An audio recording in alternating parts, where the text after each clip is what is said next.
आज हम डिस्कस करेंगे कि वो कौन से मोस्टली रिपीटेड क्वेश्चन हैं जो अक्सर बोर्ड में आते हैं चैप्टर 1 में से।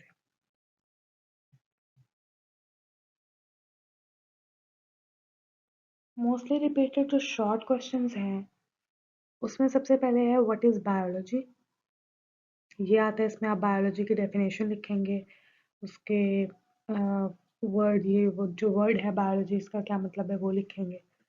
उसके बाद है डिफाइन द फॉलोइंग। अब ये डेफिनेशंस बहुत इंपॉर्टेंट है। ज़ूलॉजी आती है, बॉटनी, माइक्रोबायोलॉजी।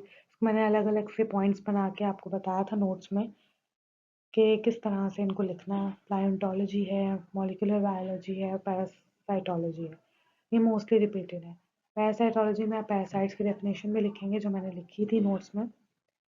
उसके बाद है difference between morphology and anatomy. इसमें भी आपने क्या लिखना है, डिफरेंस लिखना है। डिफरेंस कैसे लिखते हैं, एक साइड पे मॉर्फोलॉजी होगी, दूसरी साइड पे एनाटॉमी होगी, और फिर आप इसको लिखेंगे, दोनों की डेफिनेशन और एग्जाम्पल लिखेंगे। Difference between agriculture and horticulture आता है, ये भी मैंने आपको बताया था, ये तो एक्सरसाइज का शॉर्ट है। What is medicine and surgery, इसमें आप मेडिसिन और सर्जरी का लिखेंगे, दोनों के अलग अलग एग्जाम्पल्स भी बताई थी मैंने। Define animal husbandry and fisheries, ये बहुत इंपॉर्टेंट है, अक्सर आ जाता है बोर्ड में। एनिमल हस्बेंड्री और फिशरीज क्या है। एनिमल हस्बेंड्री में हम प्योरली किसको डिस्कस करते हैं, एनिमल्स की ब्रीडिंग को, और फिशरीज में हम फिशेस को डिस्कस करते हैं। What is biotechnology and how it is useful, helpful to mankind? Biotechnology की डेफिनेशन लिखेंगे और फिर लिखेंगे कि with the help of biotechnology we have produced insulin which is helpful for diabetic patients to control the glucose level in blood। या फिर आप कोई एक और एग्जांपल लिख सकते हैं, with the help of biotechnology and new methods of biotechnology we can produce medicines and vaccines against diseases। ये लिख सकते हैं। Name any two books of Jabir bin Hayyan, Abdul Malik Asmai और बोली सीना, ये तो एमसीक्यूज के लिए भी बहुत इंपॉर्टेंट है। कोई भी बुक वो लिख देगा, वो पूछेगा ये किसने लिखी है, तो ये भी है। कोई हर साइंटिस्ट की बुक्स के नाम आपने याद रखने, शॉर्ट में आ सकते हैं। What are bio elements, bio elements और बायोमोलिक्यूल्स ये दोनों ही बहुत इंपॉर्टेंट हैं, बताया था मैंने कैसे लिखना है नोट्स में। Difference between micromolecule and macromolecule बहुत ही इंपॉर्टेंट शॉर्ट है, अक्सर आ जाता है, माइक्रो एंड मैक्रोमोलिक्यूल्स का डिफरेंस। और स्पीशी, स्पीशी की डेफिनेशन लिखनी है टेक्सोनोमिक लेवल में जो थी।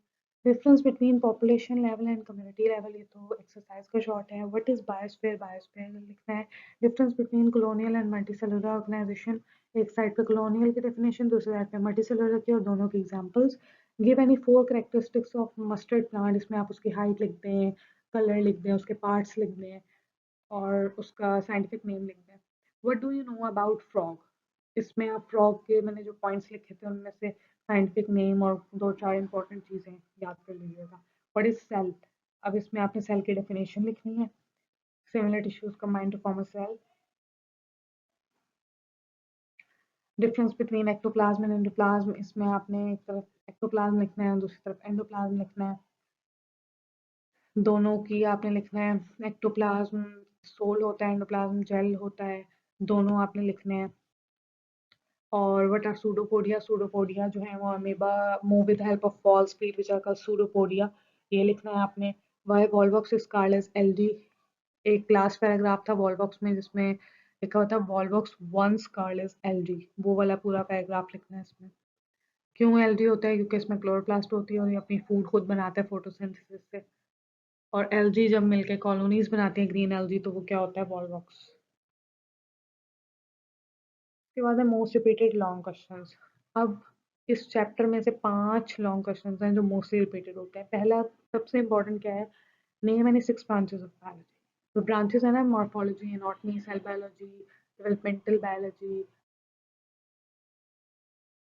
मॉलिक्यूलर बायोलॉजी, ये इनमें से आपने कोई सी भी 6 ब्रांचेस भी याद करनी है लॉन्ग के लिए। मॉर्फोलॉजी, एनाटॉमी बहुत ज़्यादा इंपॉर्टेंट शॉर्ट है, तो आप वो शॉर्ट के लिए भी करें, और इसमें इन 6 में से 2 ब्रांचेस वो हो गई। बाकी आपने कोई सी भी 4, पैरासाइटोलॉजी कर लें, फार्माकोलॉजी, जो आपको ईजी लगे। आपने कोई सी भी 6 ब्रांचेस लॉन्ग के लिए करनी है। उसके बाद examples of, explain the level of organisation from atomic to multicellular level, atomic level, molecular level, उसके बाद सेल, फिर टिश्यू, फिर ऑर्गन सिस्टम और मल्टी सेलुलर, ये सारा आता है लॉन्ग में। एटॉमिक से आपने सारा मल्टी सेलुलर ऑर्गेनिज्म तक लिखना है। उसके बाद है difference between population and community. एक साइड पे पॉपुलेशन लिखेंगे, दूसरी साइड पे कम्युनिटी लेवल लिखेंगे, ये आ जाता है अक्सर। उसके बाद है गिव मल्टी सेलुलर ऑर्गेनाइजेशन। अब इसमें आपने मल्टी सेलुलर ऑर्गेनाइजेशन की डेफिनेशन लिखनी है, फ्रॉग लिखना है और मस्टर्ड प्लांट लिखना है। फ्रॉग और मस्टर्ड प्लांट दोनों डिटेल से लिखने हैं, फ्रॉग की करेक्टरिस्टिक अलग से, मस्टर्ड प्लांट की अलग से। ये लॉन्ग क्वेश्चन है। Describe characteristics of frog and mustard plant, या फिर दोनों की करेक्टरिस्टिक्स अलग से ही लॉन्ग में पूछ लेता है। तो यही है मोस्टली रिपीटेड बोर्ड में जो पॉसिबल लॉन्ग क्वेश्चन और शॉर्ट